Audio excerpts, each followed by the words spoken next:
Paper hopefully next class तो कल है, नहीं तो नेक्स्ट वीक की पहली क्लास में इंशाल्लाह उम्मीद है कि मैं आपको पेपर्स दिखा दूंगा। ओके, सो लास्ट क्लास में आप लोग जो थे उन्होंने एरेज की और फिर पेपर के लिए आपने उसकी तैयारी की, तो आप एरेज के तो चीते मान ही चुके होंगे, अभी तक नहीं बने तो कोई बिल्ले शिल्ले बन चुके होंगे। सो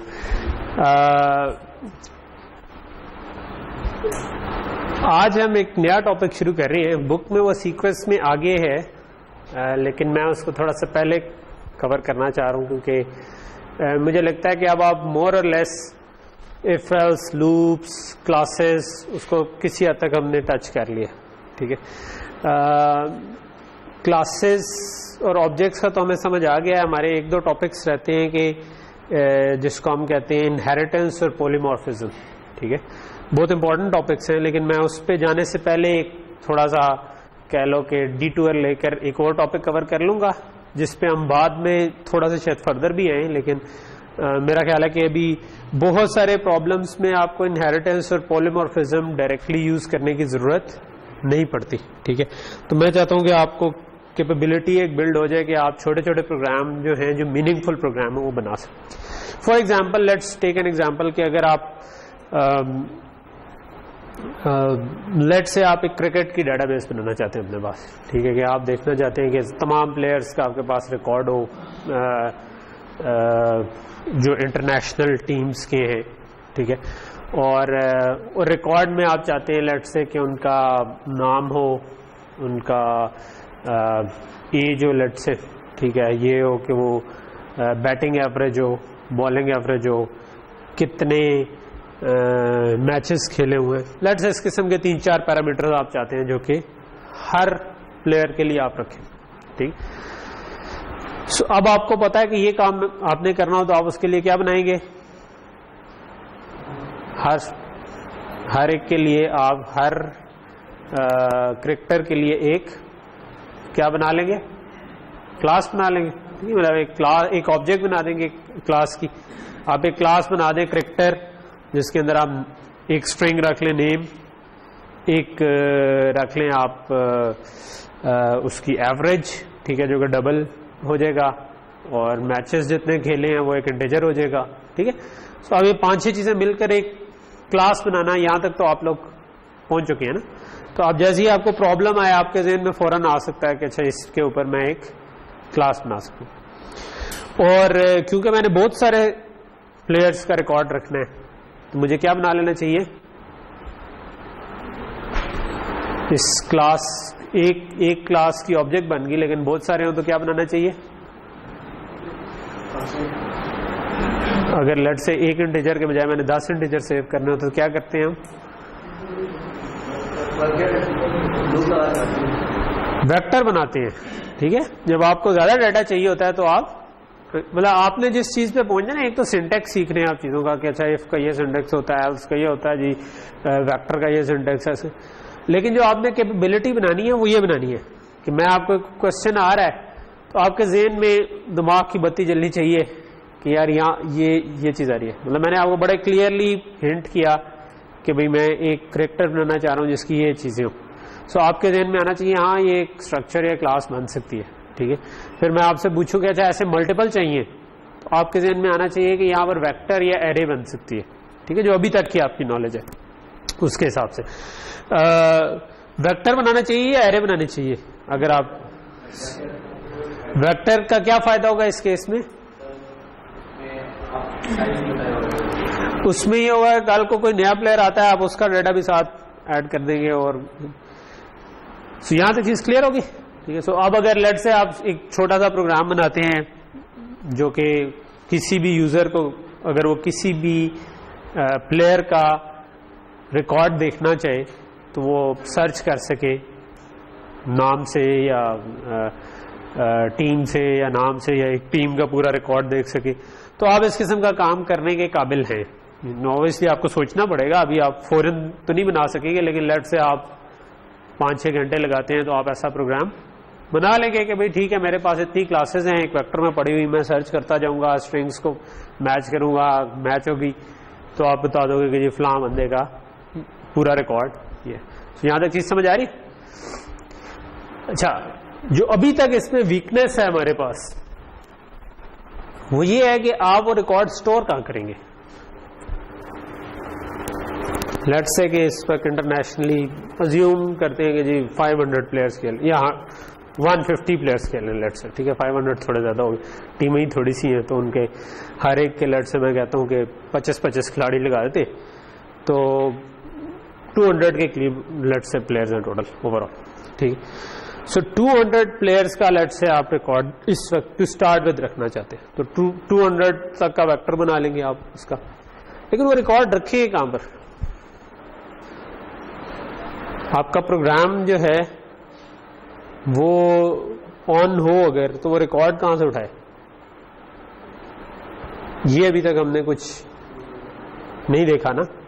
प्रोग्राम के अंदर जाके हम हार्ड कोड करें 100 बंदों का, वो तो इतना नीट नहीं लगता, ठीक है, कि आपके प्रोग्राम ही का साइज बढ़ता जा रहा है बेस्ड ऑन, और हर दफा कोई नया प्लेयर ऐड करना पड़ता है तो आप प्रोग्राम दोबारा खोलते हैं, उसको दोबारा कंपाइल करते हैं दोबारा। आप तो ऐसा चाहेंगे कि मैंने एक दफा प्रोग्राम बना दिया है, अब कोई नए प्लेयर का डाटा को एंटर करना चाहे तो कर दे, उसी प्रोग्राम को दोबारा मुझे विजुअल स्टूडियो में ना कंपाइल करना पड़े। आप एक्जी किसी को पकड़ा देंगे, यार ये तुम्हारा प्रोग्राम है चलाओ इसे, ठीक है, वो नया डाटा अगर एंटर करेगा तो वो कहां जाए। एनी आइडिया कि कहां पे स्टोर होना चाहिए?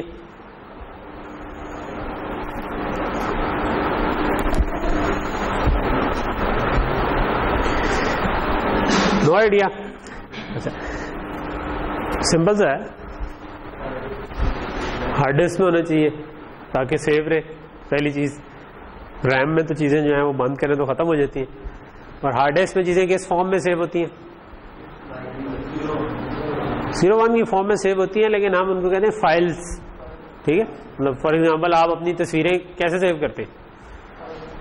फाइलें बड़ी होती हैं, ठीक है। माई पिक्चर्स में जाते हैं तो आप जो अजीब अजीब से पोज बना के सेल्फियां खींचते रहते हैं वो उसमें पड़ी होती हैं, ठीक है। क्या कुछ फेसबुक पे मेरे स्टूडेंट्स भी एडिट हैं तो वो उनके जो कमेंट्स होते हैं ना, डैशिंग समथिंग और इनोसेंट फ्लॉ तो खैर एनीवे, सो आज जो हम करना चाह रहे हैं वो ये कैपेबिलिटी करना चाह रहे हैं कि हम फाइल्स को रीड राइट कर सकें, ठीक है। तो जब आप हार्ड डिस्क के ऊपर कोई भी चीज लिखवाना चाहते हैं या उधर से पढ़ना चाहते हैं तो hard disk is permanent storage, यानी कि आप उस पर लिखवा दें, कंप्यूटर बंद किया 2 दिन बाद ऑन किया तो वहीं पे फाइल पड़ी होती है, ठीक है। दिस यू नो बिकॉज आप यूज कर रहे हैं, आपने मतलब मूवीज कुछ कॉपी की होंगी, कोई ऑडियो की होगी, काम की चीजें जरा कम की होंगी, लेकिन एनीवे सो आपने जो फाइल जो सीपीपी फाइल्स हैं आपकी वो भी आपके हार्ड डिस्क में पड़ी हुई है। दे आर, ये आपका कोड है जो कि हार्ड डिस्क के अंदर पड़ा हुआ है, सेव्ड है। मैं दोबारा विजुअल स्टूडियो खोलता हूं दोबारा खुल जाता है। तो अब हम चाहते ये हैं कि लेट्स से कि मैं एक कैरेक्टर का रिकॉर्ड रखना चाहता हूं, ठीक है, या 200 कैरेक्टर्स का रिकॉर्ड, तो एक फाइल के अंदर लिखे हूं 200 कैरेक्टर का रिकॉर्ड, ठीक है, और वहां से हम उसको रीड भी कर सकें और राइट भी कर सकें, ठीक है। सो ये कैपेबिलिटी मैं चाहता हूं ये मैं आपको पहले दे दूं एज कंपेयर टू कि मैं पहले हम इनहेरिटेंस और पॉलीमॉर्फिज्म में पढ़े, इसलिए मैं इस वाले टॉपिक को पहले कवर करना बात है नहीं, ठीक है। अब फाइल के ऊपर पे रीड और राइट कैसे होता है, तो इट टर्न्स आउट के C++ में ये करना काफी इजी है, ठीक है। इनफैक्ट जो चीज हम यूज करना चाहेंगे उससे मिलती जुलती चीजें हम पहले से करते आ रहे हैं, ठीक है। जो हम स्क्रीन के ऊपर कुछ प्रिंट करवाते हैं, ये कीबोर्ड से जिस तरह इनपुट लेते हैं, ठीक है, बिल्कुल उसी तरह आप फाइल के अंदर लिखवा सकते हैं और फाइल से इनपुट ले सकते हैं। इन सब को हम स्ट्रीम्स कहते हैं, ठीक है। बुक में ये आगे इसलिए कवर्ड है क्योंकि बुक में ये आई थिंक रॉबर्ट लफोर के चैप्टर 12 है, ठीक है। सो आज का लेक्चर करने के बाद आप चैप्टर 12 को पढ़ सकते हैं, लेकिन उसका शुरू वाला पार्ट जो है आप उसको स्किप बेशक कर दें, ठीक है। उसका शुरू वाला पार्ट जो है वो आपको क्लास हायरार्की बता रहा है कि अच्छा स्ट्रीम कहां से निकलती है, कैसे निकलती है। एक्चुअली यूज करने के लिए you don't need to know it at this point in time, ठीक है। आपने फाइल में लिखवाना पड़ना है, आप देखेंगे मैं आज आपको काफी सारी एग्जांपल उसकी करा दूंगा इंशाल्लाह, और आप देखेंगे कि यार इट्स जस्ट कि बस फाइल खोली उसमें लिखवा दिया फाइल खोली उससे पढ़ लिया एंड दिस इज इट, ठीक है। सो लेकिन उसकी क्लास हायरार्की एज अ थोड़ा सा एडवांस प्रोग्रामर आपके लिए इंपॉर्टेंट हो जाएगी, लेकिन वो हम कोशिश करेंगे कि 3-4 हफ्ते बाद जब हम इनहेरिटेंस पॉलीमॉर्फिज्म पढ़ लियो फिर आपको एक दफा उसकी क्लास हायरार्की भी मैं बता दूंगा, लेकिन उस वक्त तक आप फाइलों को बेसिकली यूज कर रहे होंगे, ठीक है। ओके, नाउ मैं आ जाता हूँ कि फाइल पर लिखा या पढ़ा कैसे जाता है, ठीक है। इसको नीचे ले जाते हैं। ओके, सो मैं कुछ कोड ऑलरेडी लिख कर लाया हूँ, will just go through different functions, ठीक है। तो ये इस तरह से लिखा हुआ कि डिफरेंट फंक्शन जो है ना वो डिफरेंट चीज को एक्सप्लेन करें, ठीक है। सो लेट्स से सबसे पहला काम जो मैं करना चाहता हूं वो मैं फाइल के ऊपर लिखवाना चाहता हूं कि हार्ड डिस्क के अंदर मैं एक फाइल बनाऊं और उस फाइल के अंदर कोई भी डाटा लिखवा सकूं। हमारे काम जिस तरह अभी हम एक कैरेक्टर का डाटा लिखवाना चाह रहे हैं तो उसमें हम हो सकता है कि कोई स्ट्रिंग लिखवाना चाहें, हो सकता है कुछ इंटीजर लिखवाना चाहें, कोई डबल लिखवाना चाहें, ठीक है। सो पहला जो फंक्शन है वो फाइल के अंदर राइट करने को है। अच्छा, फाइल हैंडलिंग बहुत ज्यादा यूज होती है, even if you are not a programmer, मतलब हार्ड कोर सॉफ्टवेयर के आप नहीं भी हैं, ठीक है, आप हार्डवेयर डिजाइन करना चाहते हैं, आप एल्गोरिथम्स पे काम करना चाहते हैं, तो फाइलों के साथ लिखना पढ़ना ना ये बहुत ज्यादा फ्रीक्वेंट यूज होता है। हम बड़ा अक्सर यही होता है कि आप लेट्स से मैं हार्डवेयर को डिजाइन करना चाहता हूं तो वो भी किसी सॉफ्टवेयर में पहले डिजाइन होता है, ठीक है, और उसको जो इनपुट्स चाहिए होती हैं वो हमें भी मैटलैब से फाइल लिखवाई। मैटलैब एक सॉफ्टवेयर है जिसमें आप एल्गोरिथम वगैरह डिजाइन और वो आपने हार्डवेयर के अंदर पढ़ ली, और मतलब फाइल रीड राइट जो है ना, कहीं पे कोई चीज नहीं चल रही, आपने फाइल खोली, फाइल में लिखवा दिया, उसको प्लॉट करके देख लिया कि अच्छा डाटा कैसा आ रहा है, जैसा आप चाह रहे थे वैसा आ रहा है या नहीं आ रहा, ठीक है। तो बेताशा जगहों पर फाइल हैंडलिंग यूज होती है, ठीक है। तो इस पे आपको वाकई मतलब होना चाहिए ना, वो हम कहते हैं एक फितरत सानिया बन जाती है, यानी कि सेकंड नेचर आपकी बन जाती है कि यार जैसे जैसे मतलब इस पे आपको सोचने की भी जरूरत नहीं होनी चाहिए, यानी कि आप इसकी इतनी प्रैक्टिस कर लेंगे, आपने बस फाइल खोलनी है, लिखवाना है, रीड करना है, तो वो सिंपल सा है। सो फाइल पे रीड राइट बड़ा सिंपल सा। सबसे पहले हम देखना चाह रहे हैं राइट करने के लिए आप एक फाइल की ऑब्जेक्ट बनाते हैं और उसके ऊपर उसी तरह राइट कर देते हैं जिस तरह हम नॉर्मली सी आउट किया करते हैं। सो ये राइट डाटा का मैंने एक फंक्शन लिखा हुआ है, इस मेन के अंदर सिर्फ मैं राइट डाटा का फंक्शन कॉल करूं, बाकी सब कुछ कमेंटेड है, और राइट डाटा का फंक्शन ये, ठीक है। अच्छा, राइट डाटा में ये एग्जांपल क्या करना चाह रही है, ये एग्जांपल आपको कि आपने अगर एक फाइल के अंदर कैरेक्टर लिखवाना है, इंटीजर लिखवाना है, डबल लिखवाना है, और कोई स्ट्रिंग लिखवानी है, 2 स्ट्रिंग्स लिखवानी है, तो हमने ये 4-5 वैसी वेरिएबल डिक्लेयर कर दी, एक कैरेक्टर, एक इंटीजर, एक डबल और 2 डिफरेंट स्ट्रिंग्स हमने कर ली, ठीक है। अब हम इसको लिखवाना चाहते हैं फाइल के अंदर, ठीक है। सो फाइल के अंदर लिखवाने के लिए आप क्या करते हैं, अगर आपने फाइल पर राइट करवाना है तो जनरली हम OF स्ट्रीम टाइप की ऑब्जेक्ट बनाते हैं, ठीक है। तो सबसे पहले आपने बताना है कि मुझे जो फाइल जिस पर लिखवाना है उसका नाम क्या है, ठीक है। तो उसके लिए आप OF स्ट्रीम जो कि ऑलरेडी इसके लिए आपको ऊपर जो है ना ये एक इंक्लूड करनी पड़ेगी लाइब्रेरी, ठीक है, F स्ट्रीम की। IO स्ट्रीम जिस तरह हम इंक्लूड करते हैं ना, उसी तरह हम एक लाइब्रेरी इंक्लूड करेंगे S स्ट्रीम की, ठीक है, कि हम फाइल के अंदर रीड या राइट करना चाह रहे हैं तो उसकी लाइब्रेरी है S स्ट्रीम, ठीक है।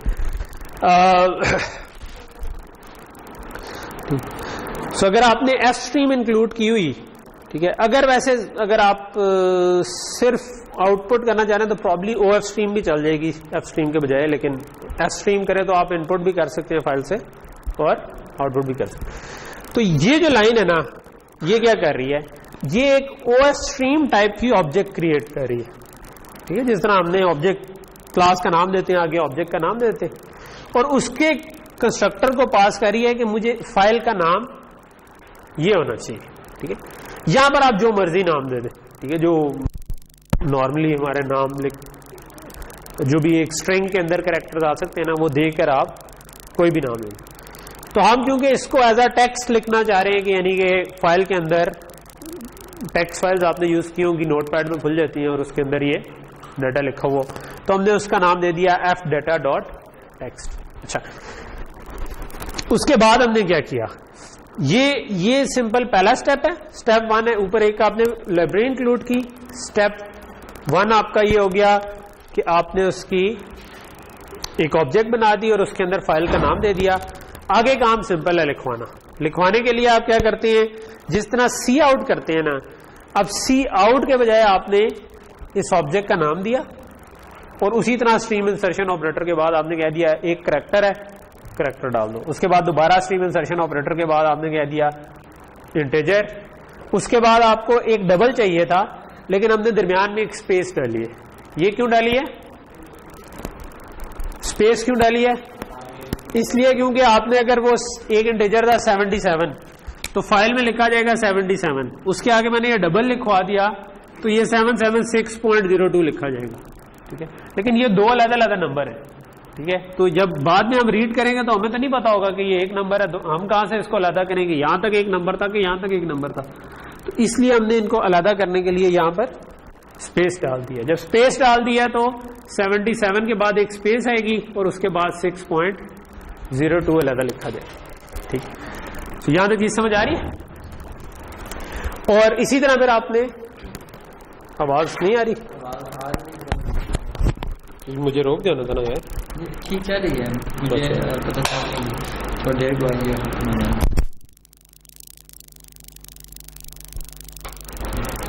हमारे डायरेक्टर कमरान जो है उन्होंने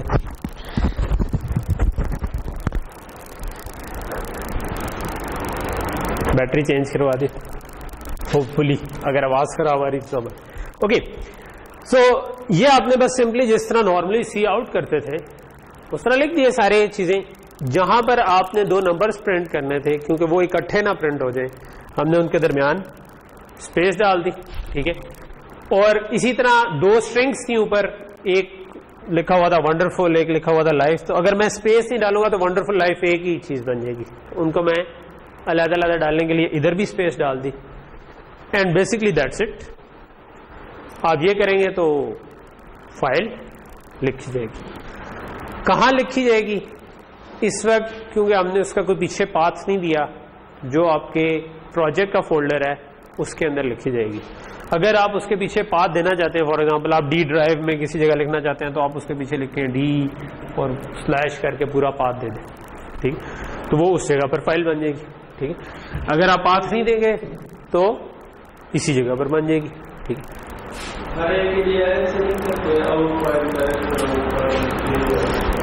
हाँ जी जी, जिस तरह सी आउट को यूज करते हैं ना, अगर आप इसके आगे सेमीकोलन डाल दें और आउट फाइल जे कर दें, उसके बाद सी आउट स्पेस, बिल्कुल कर सकते हैं, ठीक है। तो सी आउट के बजाय आप आउट फाइल दें, ठीक है।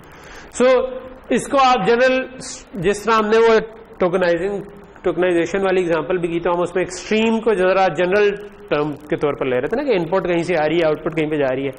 तो ये वही वाली चीज यूज हो रही है कि अब आप आउटपुट आप स्क्रीन के ऊपर जो भेज देते हैं, उसके बजाय आप फाइल के ऊपर भेज रहे हैं। So it's a stream of characters जो कि आप फाइल के अंदर लिखवा।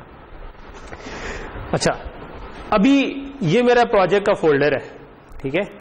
मैं जो फाइल बनाना चाह रहा हूं उसका नाम है fdata.text, ठीक है, क्योंकि मैंने इसको पहले भी रन किया हुआ है, तो इसके अंदर ऑलरेडी एक fdata.text बनी हुई है। मैं कहता हूं कि यार मैं इसको डिलीट कर देता हूं, ठीक है। सो मैंने इसको डिलीट कर दिया। अब इस फोल्डर के अंदर इस वक्त कोई फाइल एग्जिस्ट नहीं करती जो fdata.text की हो। इसको अब मैं इस प्रोग्राम को रन करता हूं, ठीक है। और प्रोग्राम में हमने देखा है कि सिर्फ यही फंक्शन कॉल हो रहा है इस वक्त, और मैंने बाकी सब कुछ, जैसे आखिर में मैंने प्रिंट करवाया हुआ था फाइल रिटर्न, तो फाइल लिखी गई। अब मैं इस फोल्डर में जाकर अगर देखूं तो आप देख रहे होंगे कि ये fdata.text बन गई है दोबारा, ठीक है, क्योंकि मैंने प्रोग्राम को रन किया, उसमें मैंने एक आउटपुट फाइल खोली जिसका नाम मैंने रखा fdata.text और उसके अंदर लिखवा दिया। क्योंकि कोई पाथ नहीं दिया हुआ था, तो ये मैंने इस सेमेस्टर में स्ट्रीम्स का जो प्रोजेक्ट बनाया हुआ, उसके अंदर फाइल्स का जो प्रोजेक्ट है, उसके अंदर उस प्रोजेक्ट वाले फोल्डर के अंदर बन गया, ठीक। इसको अगर मैं खोल कर देखना चाहूं नोटपैड में, ठीक है, तो ये मेरे पास नोटपैड में लिखी गई। मैंने सबसे पहले एक करैक्टर एक्स रखा था, वो एक्स है, उसके बाद एक इंटीजर था 77, वो लिखा गया, उसके बाद एक स्पेस और फिर एक डबल था 6.02, उसके बाद पहली स्ट्रिंग वंडरफुल, इसके दरमियान हमने स्पेस नहीं डाली थी तो इसके दरमियान स्पेस है भी नहीं, ठीक है, और वंडरफुल स्पेस लाइफ और यहां तक ये पूरी टेक्स्ट फाइल लिखी। तो यहां तक चीज क्लियर है कि फाइल लिखवाना जो है, तो इसका मतलब मैं अपने प्रोग्राम से, ये मैंने जाकर इसमें टाइप नहीं किया बल्कि ये अभी आपके सामने ही फाइल क्रिएट हुई है, तो प्रोग्राम से अगर मैंने कोई भी डाटा किसी टेक्स्ट फाइल में लिखवाना हो तो it's as simple as that कि आप OF स्ट्रीम की एक ऑब्जेक्ट बनाएं, उसके पेरेंथेसिस में फाइल का नाम दें और उसके बाद सी आउट की तरह उसके अंदर लिखवा दें। तो अगर मैं लेट्स से कैरेक्टर्स का डाटा लिखवाना चाह रहा हूं तो मैं एक एक करके इस तरह से डाटा लिखवा सकता हूं। तो यहां तक चीज क्लियर? ओके, अच्छा, सो लिखवाना एक काम था, दूसरा काम क्या था कि अगर फाइल में ऑलरेडी पड़ा हुआ है, ठीक है, सो प्रैक्टिकली अगर लेट्स से मैं कैरेक्टर्स का डेटाबेस बना रहा हूं तो मैं ऐसी एक फाइल बना दूंगा। अब क्योंकि ये फाइल बन गई है तो अब अगर मैं प्रोग्राम बंद भी कर दूं तो फाइल प्रोग्राम एक्चुअली क्लोज हो चुका है, ठीक है, क्योंकि हमने प्रेस एनी की टू कंटिन्यू आ गया था, एंटर कर दिया हुआ है, लेकिन ये वाली फाइल सेव हो चुकी है, ठीक है। अब मैं कंप्यूटर को बेशक शट डाउन करके दोबारा स्टार्ट करूंगा तो ये वाली फाइल अपनी जगह पर होगी, क्योंकि ये वाली फाइल हार्ड डिस्क के ऊपर बनी है। आप मतलब जो भी ड्राइव थी जिसके अंदर हमने ये पाथ दिया हुआ था उसके अंदर बनी, तो हार्ड डिस्क के ऊपर परमानेंट स्टोरेज है, उसके ऊपर लिखा जाता है। लेट्स से मैं यही रीड करना चाहता हूं, तो रीड करते हुए आपको ये एहतियात करनी होती है कि आपने जिस सीक्वेंस में रीड किया है, राइट करवाया है, आप उसी सीक्वेंस में रीड करें। फॉर एग्जाम्पल अगर आपने पहले करैक्टर राइट करवाया था तो अब आप सबसे पहले एक करैक्टर उठाएं। आप पहले इंटीजर उठा देंगे तो ये इंटीजर नहीं है, ये तो एक्स है, ठीक है, एरर आ सकता है। फिर करैक्टर के बाद आप इंटीजर आपने लिखवाया था तो अब आप इंटीजर उठाएं, ठीक है। ये जो कैलकुलेशन है ये आपको खुद ज़हन में रखनी पड़ती है, ठीक है, और इसमें इस चीज का ख्याल भी खुद रखना पड़ता है कि यहां पर हमने स्पेस कहां पर स्पेस डालने की जरूरत है, कहां पर स्पेस डालने की जरूरत नहीं है। तो यहां पर हमने स्पेस डाली, अगर मैंने स्पेस ना डाली होती तो ये एक ही नंबर बन जाता। अब मैं उसको कहता है एक इंट रीड करो तो वो फिर शायद 776 पूरा रीड करता, ठीक है, या 776.02 रीड करके मुझे एरर दे देता कि यार ये तो पूरा इंट नहीं है, इसमें तो पॉइंट भी आना शुरू हो गए, ठीक है। ओके, सो रीडिंग क्या है, जिस तरह राइटिंग है रीडिंग भी तकरीबन वैसी है। सो अगला फंक्शन जो है ना वो रीड कर रहा है, ठीक है, तो मैं अब राइट वाले फंक्शन को कमेंट कर देता हूं क्योंकि फाइल तो बन गई, रीड करना चाहता हूं, ठीक है। रीड करने के लिए क्या होता है कि ये हमारा रीड डाटा का फंक्शन है, ठीक है। सो रीड करने के लिए क्योंकि हमने अगेन एक करैक्टर, एक इंटीजर, एक डबल और 2 स्ट्रिंग्स रीड करना चाह रहे हैं, ठीक है। सो हमने यहां पर अब चेंज कहां पर आई, पहली चेंज यहां पर आई कि हमने OF के बजाय O was for output, I is for input, ठीक है। थोड़ा सा आगे जाकर हम देखेंगे कि अगर आपने इनपुट आउटपुट दोनों करनी है तो आप सिंपल F स्ट्रीम भी इसको लिख सकते हैं, ठीक है। सिंपल F स्ट्रीम लिखेंगे तो उसके ऊपर आप आउटपुट भी करा सकते हैं और इनपुट भी करा सकते हैं, दोनों काम कर सकते हैं। अच्छा, इसका हमने कोई नाम दे दिया ऑब्जेक्ट का, जो इस केस में हमने इन फाइल दे दिया और वो ही फाइल का नाम दिया क्योंकि हम ये fdata.txt को रीड करना चाह रहे हैं। जो अब ये फाइल उधर मौजूद होनी चाहिए, अगर आप रीड कर रहे हैं और फाइल मौजूद नहीं है तो आपको एरर आएगा, ठीक है, कि आपकी वो फाइल एग्जिस्ट नहीं करती तो आप उसको रीड नहीं कर सकते। अगर आप राइट कर रहे हैं और फाइल ऑलरेडी नहीं है तो उससे कोई मसला नहीं होगा, राइट उसको वैसे ही ओवर राइट कर देता है हमेशा, ठीक है। जो हमने जब राइट किया था तो मैंने उससे पहले फाइल को डिलीट कर दिया था, लेकिन रीड करने से पहले वो फाइल वहां पर होनी चाहिए, ठीक। और रीड करना है वो भी बिल्कुल वैसे ही है जिस तरह से हम सी इन करते हैं। तो यहां पर आप देख रहे हैं ये वाली लाइन समझ आ रही, तो ये बिल्कुल जिस तरह राइट करते हुए हमने एक OF स्ट्रीम और उसका नाम देके और उसके अंदर कंस्ट्रक्टर में बता दिया कौन सी फाइल है, रीड करते हुए हमने IF स्ट्रीम उसका नाम देकर कंस्ट्रक्टर में बता दिया कि वो क्या नाम है फाइल का। अब आप इस ऑब्जेक्ट को लेंगे और जिस तरह आप सी इन कर रहे होते, ठीक है, उस तरह इसके आगे स्ट्रीम इंसर्शन ऑपरेटर डाल के एक एक करके आपने कहा कि एक करैक्टर उठाओ, एक ये ऊपर करैक्टर डिक्लेयर्ड है, ये ऊपर इंटीजर डिक्लेयर्ड है, ये ऊपर डबल डिक्लेयर्ड है, ये आपकी दो स्ट्रिंग्स डिक्लेयर्ड जी। स्पेसेस वो खुद इग्नोर कर देगा, ठीक है। जिस तरह सी इन करते हुए जब हम अगर दो इनपुट ले लेते, अगर मैं कहता सी इन लिखा होता और मैं कहता ए बी, ठीक है, तो अगर मैं लेट से ये दोनों इंटीजर होते तो मैं 10 20 और एंटर करता तो वो स्पेस को खुद ही इग्नोर कर देता है ना। आपने ये चलाया होगा इस तरह का भी मल्टीपल इनपुट ले करके। तो इसी तरह ये भी स्पेसेस को जब फाइल से उठा रहे हैं तो इस केस में क्योंकि दो स्ट्रिंग्स एक दूसरे से स्पेस से अलग हो रही है तो वो स्पेस को ऑटोमेटिकली इग्नोर कर देगा बीच में से, ठीक। तो यहां तक चीज क्लियर होगी, ठीक है। अच्छा, हमने ये सब कुछ पढ़ने के बाद स्क्रीन पे प्रिंट करवाया दोबारा कि क्या करैक्टर अगर ठीक रीड हुआ है तो हमारा इधर क्या प्रिंट होना चाहिए, एक्स। इंटीजर ठीक रीड हुआ है तो 77, अगर डबल ठीक रिया है तो 6.02 हमने उधर लिखा हुआ था, और फिर स्ट्रिंग थी वंडरफुल और लाइफ, वो दोनों ठीक रीड होनी चाहिए। तो लेट्स रन दिस प्रोग्राम, ऊपर जाके देख लेते हैं। रीड डाटा ही हमने अनकमेंट किया हुआ है और रीड डाटा यही वाला फंक्शन है, रन करते हैं। सो एक्स रीड हुआ 77, 6.02 वंडरफुल और लाइफ, ठीक है। सो इस वाले फंक्शन में हमने ये कहीं पे खुद से इंटीजर्स को ये वैल्यू नहीं दी थी, करैक्टर को नहीं दी थी, बल्कि ये फाइल से रीड हुई और उनके अंदर ये वैल्यू लिखी गई, ठीक। इजी, सो फार सो गुड, कोई मसला नहीं कि आपने एक फाइल की ऑब्जेक्ट बनानी है और फिर जिस तरह सी इन या सी आउट करते हैं उस तरह फाइल के अंदर रीड या राइट किया जा सकता है। तो यहां तक चीज क्लियर होगी, ओके। सो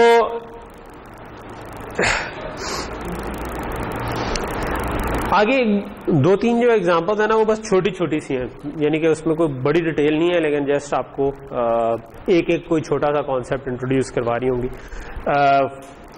फॉर एग्जांपल ये जो अगली एग्जांपल है ये मल्टीपल स्ट्रिंग्स राइट करवा रही, ठीक है। सो मैं लेट से अगर स्ट्रिंग्स एक से ज्यादा राइट करवाना चाहता हूं, ठीक है, तो मैं राइट स्ट्रिंग का फंक्शन है। सो एक्चुअली आप इसको अगर पढ़े तो यू कैन गेस कि क्या होगा, इससे क्या होगा, ठीक हो गया।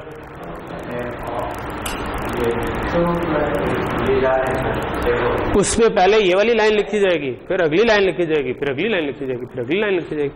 अगेन मैंने क्योंकि इसको पहले चलाया हुआ है तो अभी तो ऑलरेडी एक फाइल एग्जिस्ट करती है, ठीक है, जिसपे ये लिखा हुआ होगा, ठीक है। तो उसके ऊपर अभी कुछ और लिखा हुआ है, ठीक है, जो ये भी अच्छा है। तो इसके ऊपर कुछ और लिखा हुआ है, मैं इसको रन करता हूं, मैं उसको डिलीट नहीं करता, ठीक है। तो जब आप फाइल पर राइट करते हैं ना तो पिछला वाला कंटेंट ओवरराइट हो जाता है, ठीक है।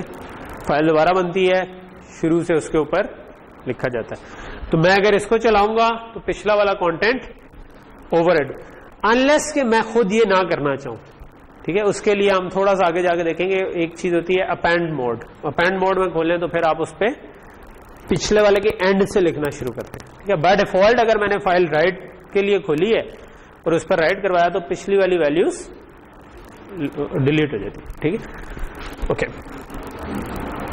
सो राइट स्ट्रिंग को रन करते हैं, ठीक है। सो इसमें हमने कुछ भी प्रिंट नहीं करवाया हुआ था तो प्रेस एनी की टू कंटिन्यू आ गया, लेकिन हमने आउट फाइल में लिखवाया हुआ था। अब मैं अगर नोटपैड में जाता हूं जहां पर मैंने पहले से खोली थी तो नोटपैड मुझे कह रहा है कि ये जो है ना ये तो पीछे चेंज हो गई है फाइल, ठीक है, मैंने तो पुरानी वाली खोली थी। सो ये है नोटपैड प्लस प्लस, ठीक है। सो इस पे आप देखो ये तो आप ये नया जो हमने उसमें 3-4 स्ट्रिंग्स प्रिंट करवाई थी वो लिखेगी, ठीक। सो यहां तक चीज क्लियर हो गई, ठीक। अच्छा, ये जो सॉफ्टवेयर है ना ये नोटपैड प्लस प्लस है, आई वुड रिकमेंड कि आप लोग ये इंस्टॉल कर लें क्योंकि इसमें काफी सारे फायदे हैं। मतलब नॉट इस कोर्स के हिसाब से तो कोई फायदा नहीं है, लेकिन वैसे अगर आपने टेक्स्ट फाइल्स को एडिट करना है तो इसमें काफी सारे फीचर्स हैं, ठीक है, जिनमें से हो सकता है एक आध फीचर हम अभी देख भी लें थोड़ी देर में। ओके, यहां तक चीज क्लियर होगी, ठीक है। व्हाट अबाउट के मैंने स्ट्रिंग्स रीड करनी होती, ये तो मैंने स्ट्रिंग्स राइट करवाई, इनमें तो कोई नई बात थी ही नहीं, बेसिकली जिस तरह सी आउट करते थे उसी तरह हमने लिखवा दिया। व्हाट अबाउट के मैंने रीड करनी होती, तो नीचे जो फंक्शन है ना ये रीड कर रहा है, ठीक है। अब रीड आप करना चाहते हैं तब तक जब तक एंड ऑफ फाइल ना आ जाए, ठीक है। अच्छा, सो एक वजह जो मैंने आपको एरेज पिछले लेक्चर में पढ़ा दी थी, उसकी वजह ये थी कि फाइल रीड राइट करते हुए कई दफा हम करैक्टर एरेज यूज कर रहे होते हैं, ठीक है। सो इस वजह से मैंने एरेज को थोड़ा पहले, मतलब अदरवाइज मैं एरेज को शायद ओवर लेट कर देता, और लेकिन वो कर दी थी, तो एक वजह ये थी। अच्छा, ये क्या हो रहा है यहां पर, ये हो रहा है कि हमने एक बफर का साइज डिफाइन किया, ठीक है, एक करैक्टर एरे बना ली और उसका नाम दे दिया बफर, ठीक है, और हमने क्या दिया, ये मैक्सिमम 80 तक जाता है, ठीक है। उसके बाद आपने क्या किया, फाइल हमने रीड करनी थी, ये वाली लाइन तो आपको सीधी सीधी समझ आ जानी चाहिए कि भाई एक इनपुट फाइल स्ट्रीम बनाई, तो test.txt को इनपुट के लिए ओपन कर लिया, ठीक है। अच्छा, इसको फिलहाल इस लाइन को छोड़ें, ये आप समझें कि आप एक वाइल लूप लगा हुआ है जब तक एंड नहीं आता, तो मैं इसकी उसका बाद में देखता हूं। यहां पर आपने क्या किया हुआ है, आपने कहा in file dot gate line, और उसके आगे आपने बफर, और उसके आगे अगर आप इस तरह से लिखें, गेट लाइन का फंक्शन कॉल करें, तो उससे इस बफर के अंदर जब तक नेक्स्ट लाइन नहीं आ जाता या मैक्सिमम पूरा नहीं हो जाता, इनमें से जो भी आ जाए वो आप उठाकर एक लाइन में उठा, क्योंकि 4 लाइनें थी ना हमारे पास, ठीक है। सो हर लाइन के आगे एक स्लैश एन आ रहा था ना, नेक्स्ट लाइन वाला कैरेक्टर, ठीक है। सो जब तक स्लैश एन नहीं आता ना, गेट लाइन का मतलब क्या होता है, नॉर्मली आप अगर एक सी इन करते हैं, ठीक है, आप अगर इनपुट कर रहे होते हैं, अगर मैं सी इन के आगे एक कोई भी करैक्टर एरे दे देता हूं, ठीक है, जिस तरह मैं बफर दे देता हूं, तो ये सिर्फ एक वर्ड को रीड करता है।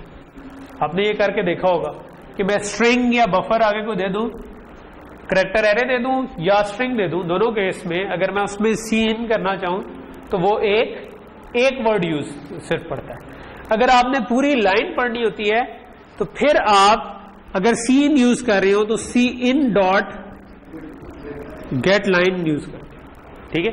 ये मैंने आपको शायद करवाया नहीं था जिस वक्त हमने किया था, लेकिन ये इसी के साथ आपको ये भी पता होना चाहिए, ठीक है।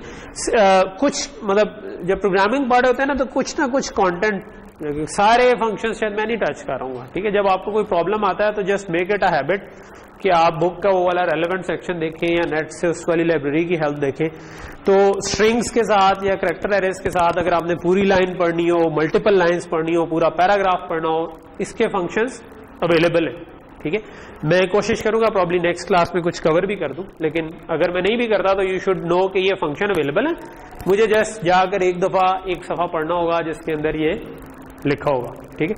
सो गेट लाइन क्या करता है, गेट लाइन एक लाइन को रीड करता है, ठीक है, और उसमें आप बता देते हैं कि मैक्सिमम इसका साइज क्या हो सकता है एक लाइन में। इससे पहले आपको असूली तौर पर नेक्स्ट लाइन मिल जाना चाहिए, अगर नहीं मिलता तो इस हद तक पढ़े, इसके आगे ना पढ़े, ठीक है। सो अब हमने किया क्या, हमने एक एक करके एक एक लाइन पढ़ी, ठीक है, और उसको स्क्रीन के ऊपर प्रिंट करवा दिया, ठीक है। तो पहली दफा पहली लाइन पढ़ी जाएगी, दूसरी दफा दूसरी लाइन पढ़ी जाएगी, तीसरी दफा तीसरी लाइन पढ़ी जाएगी, चौथी दफा चौथी लाइन पढ़ी। अब मैं आ जाता हूं इस कंडीशन को, ठीक है, in file dot EOF. EOF stand for end of file, ठीक है। ये जो ईओएफ लिखा हुआ है ना, इसका मतलब होता है एंड ऑफ फाइल। जब आप कोई फाइल रीड कर रहे होते हैं ना और वो अपने एंड पे पहुंच जाती है, तो ये एक इसके अंदर फ्लैग है जो कि सेट हो जाता है कि भाई एंड ऑफ फाइल आ गया, ठीक है। उस फ्लैग को रीड करने के लिए, ठीक है, आप ये वाला फंक्शन कॉल कर लो। फ्लैग का मतलब है एक बुलियन वैल्यू है, 0 या 1 होता है, ठीक है। फ्लैग का मतलब वो झंडा नहीं है असल वाला, ठीक है। हम मतलब झंडा भी बेसिकली एक बुलियन वैल्यू होती है ना। जब आप किसी को झंडा दिखाएं, चटा दिखा देंगे जी हम अमन चाहते हैं, और ठीक है। एक पंजाबी में चंडी कराना भी कहते हैं, ठीक है। सो किसी को आप क्या उसमें ठंड गिरा देंगे, उसकी चंडी गिरा दी है जी उसने मुझे। So end of file is a flag, not वो झंडी गिराने वाला नहीं, इट्स अ 1 बिट जो 0 या 1 होती है। 1 का मतलब एंड ऑफ फाइल आ गया, नहीं 0 का मतलब। लेकिन ये वाली बिट पढ़ने के लिए आपको ये वाला फंक्शन आप कॉल करते हैं .uf, तो ये आपको बता देता है कि एंड ऑफ फाइल पहुंच गया या नहीं पहुंचा। तो हमने किया क्या, हमने कहा शुरू में तो वो फाइल के स्टार्ट में, जब आप फाइल ओपन करते हैं तो आप फाइल के स्टार्ट में होते हैं। जब फाइल ओपन करते हैं ना तो आप समझो कि ये जो भी हमने 4 लाइनें लिखी थी ना, ठीक है, उसमें कुछ स्ट्रिंग थी, तो एक आपका होता है फाइल, उसको हम कहते हैं फाइल पॉइंटर, ठीक है, आप वो समझो वो स्टार्ट में होता है। आपने एक दफा गेट लाइन कर दिया ना तो वो अगली लाइन पे आ जाएगा, ठीक है, पूरी लाइन रीड करके।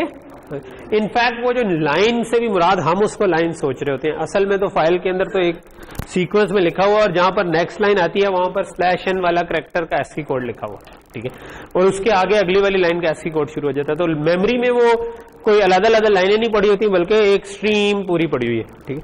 तो जब आप गेट लाइन करते हैं तो वो जहां पर भी वो नेक्स्ट लाइन वाला कैरेक्टर है उससे अगले कैरेक्टर पे आ जाता है, ठीक है। फिर अगली दफा गेट लाइन करेंगे वो इधर आ जाएगा, अगली दफा गेट लाइन करेंगे इधर आ जाएगा, अगली दफा गेट लाइन करेंगे वो इधर पहुंचेगा तो एंड ऑफ फाइल आ गया, ठीक है। अब वो वाला फ्लैग सेट हो जाएगा। अब आप गेट लाइन से पहले आपने चेक किया कि एंड ऑफ फाइल तो नहीं पहुंच गया, उन्होंने कहा जी एंड ऑफ फाइल पहुंच गया, इसका मतलब है ये जस्ट एग्जिट, ठीक है। तो ये एक छोटा सा लूप है जिसको आप लगाकर गेट लाइन जो है ना वो सिंपल ये करता है कि अगर आप एक किसी भी स्ट्रिंग में या कैरेक्टर एरे में लिखवाना एक पूरा लाइन पढ़ना चाहते हैं, ठीक है, आप जब नॉर्मल सीन करते हैं तो क्या होता है, एक स्ट्रिंग में लिखवाते हैं तो एक वर्ड पढ़ा जाता है, ठीक है। कोई भी व्हाइट स्पेस आ जाए ना, हम इसको व्हाइट स्पेस, हमने कहा था कि स्पेस हो, टैब हो, नेक्स्ट लाइन हो, इनको हम व्हाइट स्पेस कहते हैं, ठीक है। तो जैसे ही पहली व्हाइट स्पेस आती है यानी स्पेस आती है तो आप कहते हो कि हाँ जी ठीक है पूरी स्ट्रिंग रीड होगी, ठीक है। तो नॉर्मल सीन में ये मसला, अगर मैं इधर ये लिख देता ना कि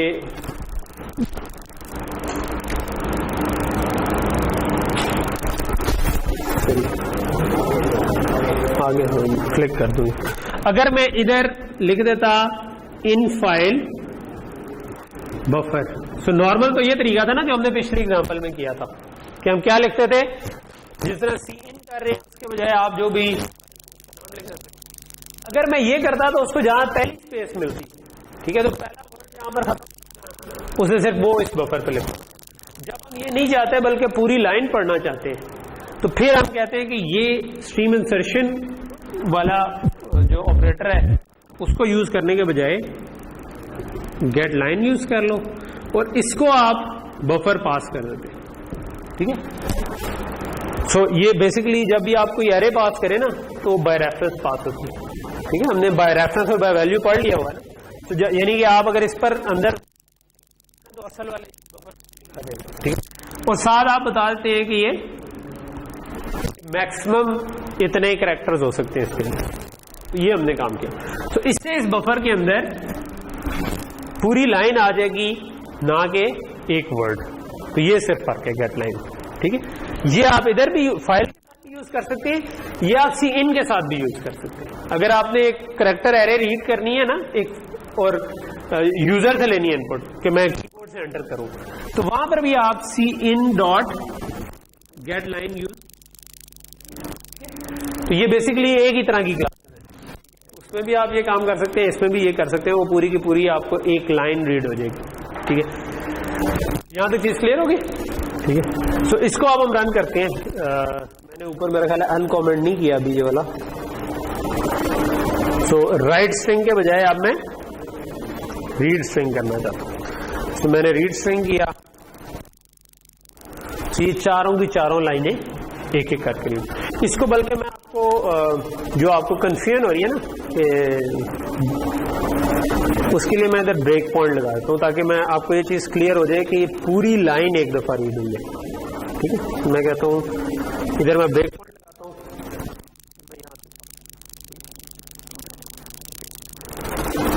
एक स्टेप आगे गए। अच्छा, अब ये मैं कह रहा था आपको कि एक वर्ड नहीं बल्कि पूरी लाइन रीड करेगा। तो मैं अगर F10 करूंगा तो आपके पास वॉच में अगर मैं लिख दूं ये देखिए इसके अंदर पूरी ये लाइन नजर आ रही है, आई फियर पढ़ा जा रहा है ना, आई फियर दी, मतलब ये क्योंकि ऑब्वियसली वो प्रोजेक्टर इस तरह दिखा रहा है, लेकिन इसको मैं अगर पूरा देखना चाहूँ ना तो ये आपकी पूरी लाइन लिखी हुई है, ऊपर करूँ ना, I fear the ancient mariner, जो भी लिखी हुई है, ठीक है। तो जो पहली लाइन थी वो यही थी, आई फियर दी। ये पूरी की पूरी लाइन जब तक नेक्स्ट लाइन नहीं आया तब तक नहीं थी, ठीक। तो ये बेसिकली मैं आपको बताना चाह रहा था। ये अगली दफा करूंगा मैं इसको, एक दफा अगली आइट्रेशन में आऊं तो अगली दफा अब इसके अंदर आई फियर द जो भी इसके नहीं, ये कोई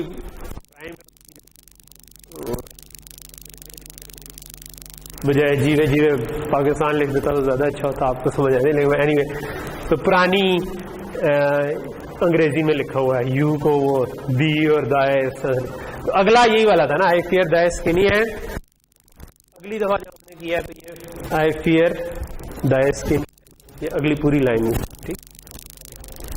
क्या हुआ, पंखा बंद हुआ है या आवाज भी बंद हो गई है? आवाज आ रही है, वो कान लगा लो, ये लोगों को पता चलेगा रिकॉर्ड ही ना। ओके, सो यहां तक चीज समझ आ गई, ठीक है। ओके,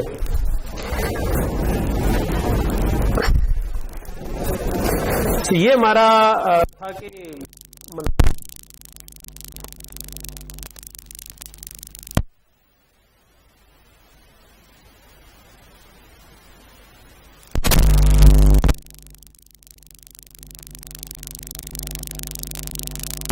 हमने ये लास्ट क्लास में पढ़ी थी कि जो करैक्टर एरे होती है ना, इट्स काइंड ऑफ स्ट्रिंग, ठीक है। जो हमने स्ट्रिंग की क्लास पढ़ी हुई है ना, उससे मिलती जुलती चीज है। यानी कि जब स्ट्रिंग की क्लास नहीं होती थी तो लोग करैक्टर एरेस के थ्रू ही इनपुट और आउटपुट किया करते थे, यानी कि पैराग्राफ लिखना है या लाइन लिखनी है, ठीक है। ओके, जस्ट फॉर कंप्लीटनेस, आप चाहें तो आप एक एक करैक्टर करके भी लिखवा सकते हैं, ठीक है। अगर आपके पास एक करैक्टर एरे है या स्ट्रिंग है तो आप उसके एक एक करैक्टर को भी उठाकर लिखवा सकते हैं। उसके लिए आप डॉट पुट का फंक्शन लिखते हैं, ठीक है। Put is used for writing, get is used for reading, ठीक है। ये आप सीन के साथ भी कर सकते हैं, फाइल के साथ भी कर सकते हैं। पुट करेंगे तो स्क्रीन पर पुट हो जाएगा। आई थिंक ये वाली हम स्किप कर सकते हैं, इसका कोई ये मैं मतलब मे भी बाद में भी कवर कर सकता हूँ या कर दे, चलो बता दो दिया। ओके, सो ये जो अगली दो एग्जांपल्स हैं, ये अगर आपको पूरी आपका वो सैचुरेशन पॉइंट पहुंच रहा है और आप नहीं भी कर पाते तो खैर है, क्योंकि आपको जो अगर आपने छोटे मोटे प्रोग्राम बनाने हैं उनमें एक एक करैक्टर करके हम नॉर्मली कम ही लिखवा रहे होते हैं, ठीक है। लेकिन बेसिकली अगर आप ये पूरी स्ट्रिंग है, अगर मैं एक पूरी जिस तरह सी आउट करवाते हैं उस तरह लिखवा दूं तो ये पूरी लिखी जाएगी। लेकिन मैं अगर एक एक करैक्टर करके लिखवाना चाहूंगी, पहला करैक्टर, दूसरा करैक्टर, तीसरा करैक्टर, तो तब मैं क्या कर सकता हूं, मैं लूप लगा दूं स्ट्रिंग साइज तक का। स्ट्रिंग साइज जो है वो यहां से शुरू होकर यहां तक जितने भी करैक्टर्स बनते हैं उतना साइज बन जाएगा, और आप उसमें एक एक करैक्टर प्रिंट करवाते जाए, J0 से लेकर साइज -1 तक चला जाएगा। तो अगर मैं इस तरह भी लिखवाऊं तो फाइल में लिखा जा सकता है, ठीक है। जिस तरह मेरे पास अभी test.txt में ये पड़ा हुआ है, ये अब नई स्ट्रिंग है, ठीक है। अगर मैं इसको सॉरी मैंने ऊपर राइट करैक्टर्स जो है ना उसको अनकमेंट नहीं किया, ठीक है।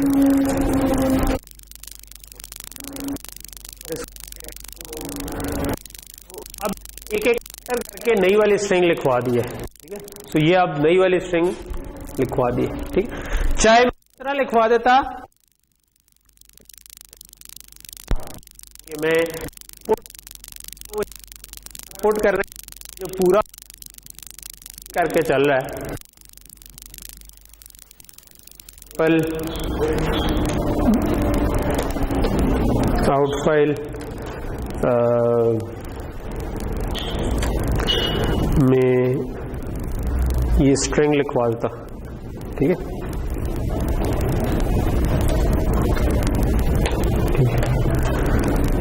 और और लेट से कि मैं अभी फिलहाल इसको डिलीट कर देता हूं, फाइल में इस वक्त कुछ नहीं लिखा हुआ, इसको मैंने रन किया तो जो नॉर्मल तरीका है उस तरह भी लिखी जाती है, और अगर मैं एक एक करैक्टर करके लिखना चाहूं उस तरह हमने पहले ही देख लिया होगा, उस तरह भी लिखी जाती है। ठीक है, आपको एक एक करैक्टर करके लिखवाने की जरूरत नहीं आती, लेकिन आपको अगर एक करैक्टर का भी लिखवाना है उस जो करंट जहां पर फाइल पॉइंटर चल रहा है, तो आप सिंपल पुट यूज कर एक करैक्टर उसके आगे लिखवा सकते हैं। तो इसका मकसद ये डेमोन्स्ट्रेट करना है कि आप लिखवाना चाहें कभी भी पुट उधर यूज कर लें। इसी तरह रीड करते हुए हमने गेट लाइन से करके देखा है। ठीक है, मैं उसके बजाय एक एक करैक्टर करके गेट करना चाहूं तो उसके लिए सिंपल गेट का फंक्शन यूज हो जाता है। ठीक है, तो गेट को आप करैक्टर पास करते हैं तो वो करैक्टर रीड हो जाता है।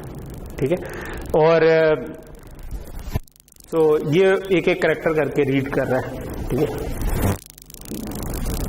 अगर हम रीड करना चाहें तो वैसे ये पंखा बंद हुआ है तो खामोशी सही हो गई है ना, गर्मी भी हो गई है, अभी तो गर्मी शुरू हुई है, ये अभी तो चलनी है आगे। ठीक है, तो ये गर्मी तो अभी तो सिर्फ गर्मी में भी शुरू है। तो हमारी गवर्नमेंट्स का फायदा है कि ना डालते हैं, दूसरा दिन गुजरता है, ऐसा ऐसा बंदा कहता है कि यार कभी पंखे नहीं भी थे तब भी लोग जिंदा थे, तो बंदे को वो ठीक डीट हो जाते हैं। ठीक है, अच्छी बात, थोड़ा ओके। सो यहां पर अब हम क्या कर रहे हैं, जब तक इन फाइल का एंड ना आए, इन फाइल को आप एज अ स्टेटस भी चेक कर सकते हैं। ठीक है, अगर वो जब 0 हो जाएगा ना, इसका मतलब है आप एंड तक पहुंच गए। ठीक है, जब तक ना आए एक एक करैक्टर उठाते जाओ, उसको स्क्रीन पर डिस्प्ले दो, तो इस तरीके से भी हो सकता है। ठीक है, तो ये पूरे का पूरा सेंटेंस रीड हो गया। अगेन ये आपको यूज करने की वैसे जरूरत नहीं पड़ेगी अगर आपने पूरी की पूरी स्ट्रिंग रीड करनी थी, लेकिन अगर आपने वाकई एक ही करैक्टर रीड करना था टेक्स्ट फाइल से तो आप गेट यूज करें, या चंद करैक्टर रीड करने से तो आप गेट यूज करें, उसके बाद आप स्ट्रिंग रीड करनी थी तो स्ट्रिंग रीड कर लें। ठीक है, हाँ जी,